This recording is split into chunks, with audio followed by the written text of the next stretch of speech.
WOKQ. We are Kira and Logan in the morning. Yes, we are. And 36-year-old Justin from Merrimack, New Hampshire, joins us on the show today. What inspired you to run the length of New Hampshire from north to south, 190 miles, and you did it in less than 5 days? Yes. So first of all, congratulations. That's unbelievable. It's ridiculous. Logan and I are in the presence of absolute running royalty. We're not worthy. So let's get that out of the way. But what inspired you to do something like this? So, great question. So, one of my teammates, Brandon, he texted me last year and he's like, hey, let's do a crazy race in New Hampshire. Let's run like the AP side of the New Hampshire into Maine.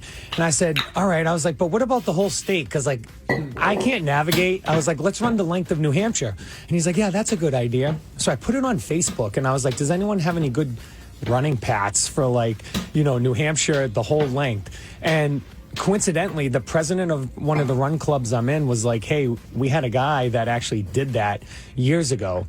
So I talked to him and, you know, I looked up FTK, fastest known time, is like where all the records are. He did it in 8 days. He did a marathon a day. So I said, hey, I think I can beat that.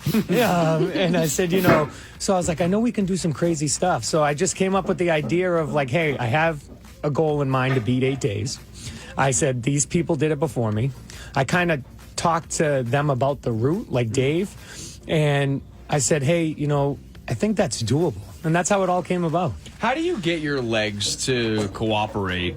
So ice baths, they call it leg drains, where you like, I slept with my legs up on against the wall. Oh my God, like a bat. Yeah, it was like pretty like unique. And they'd have to tape the bottom of my feet with breakaway ice packs because it was so bruised. Yeah, the recovery, there wasn't really much because day one, you're all amped up.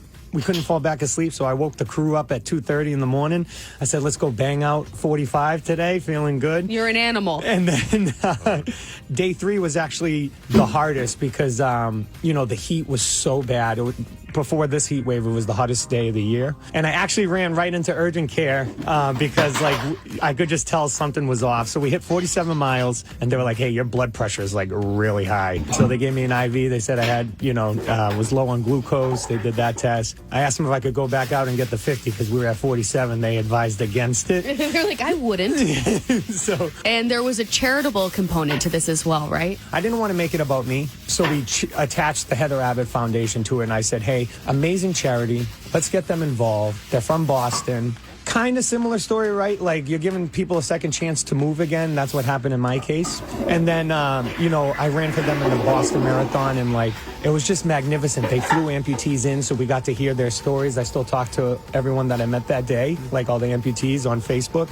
And, like, just seeing, like, how they brought their families together and stuff is just, like, I still think about that feeling. It gives me goosebumps, like, hearing their stories and their recovery. So I was like, that's the charity we're picking to attach to this. Heck yeah. So obviously, you might take, like, you know, a few days off running and rest that body of yours. But do you, now that you accomplish this, what's next? I did a race actually the next day with my daughter, 5K. You're sick. You're You sick. are a sicko. Sick human, you know that? A certified sicko. So it was, you know, I didn't know she was going to push the pace as hard as she did. She's 5. And, like, so shout out to her. She did win her age group. The last mile, she, like, went all out. And I'm looking down at my watch, and it was, like, you know, a 9:36. And I'm like, oh, my God. That's your daughter. Yeah, so it was hard, man. That was the toughest day. Yeah, I don't know. Everyone is nervous what we're going to come up with next. Yeah, because clearly you're not done. Yeah. Like, clearly. You have an addiction. A good addiction, but an addiction nonetheless. Next thing you do, you let us know. We want to be involved. Sure, sounds good. Well, thanks for making time for us. I know you're busy and you're like a New Hampshire celebrity now, so thank you for penciling us in. Yeah, thank you, guys. 97.5 WOKQ.